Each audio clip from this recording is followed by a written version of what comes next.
आजिर सकाळ आपण सबुठु बड़ खबर आसिला चाषी भाई मानक पई बड़ घोषणा। तेरे दाना बात्यार राज्य में होइथिबा क्षयक्षतिर आकलन करने को ओडिशा आसिले केंद्रीय टीम। एही टीम आसंता 27 तारिख जाए दानार क्षयक्षति आकलन करिजिवो।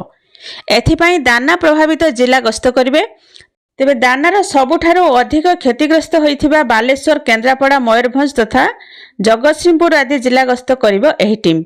टीम अनुध्यान पर 26 रे भुवनेश्वर अधिकारीଙ୍କ सह आलोचना हेबो। आलोचना पर सरकार सह मध्य आलोचनार कार्यक्रम रही। 27 रे टीम दिल्ली गस्त करिवे। आउ नेक्स्ट खबरटी होछि राशन कार्ड धारकों बड़ खबर। पुणी राशन कार्ड रे मिलिबो गहम। एने खाद्य जोगाण मंत्री कृष्णचंद्र पात्र कहिसंती। तेबे जनवरी मासरु राशन कार्ड हिताधिकारी को गहम मिलवा जाउछि।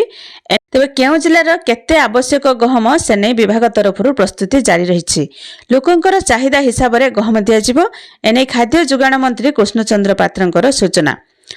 अन्यपटे मंत्री कहिसंती जे ई-क्वासी अंतिम पर्याय पहुंची। एही पर्यंत 85% लोक ई-क्वासी कर सारलेनी। 16 लाख रु अयोग्य राशन कार्ड हिताधिकारी चिन्हट होइछंती। सरकार लक्ष लक्ष जो माने भूत राशन कार्ड किंबा अयोग्य सेमान को बाद दिया जाउछि।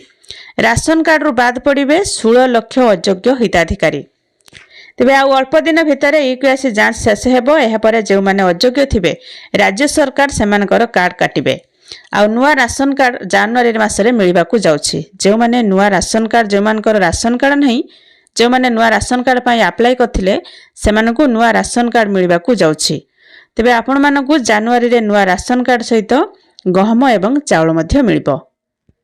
तो यह थिले आजिर सकाळ आपण मान पई दुईटी बड़ खबर। वीडियो को लाइक करंतु, चैनल सहित जोड़ी हो रहबा पई चैनल को सब्सक्राइब करी पाखरे आस्तुवा घंटी चिन्ह को दबाई ऑल सिलेक्ट करनियंतु।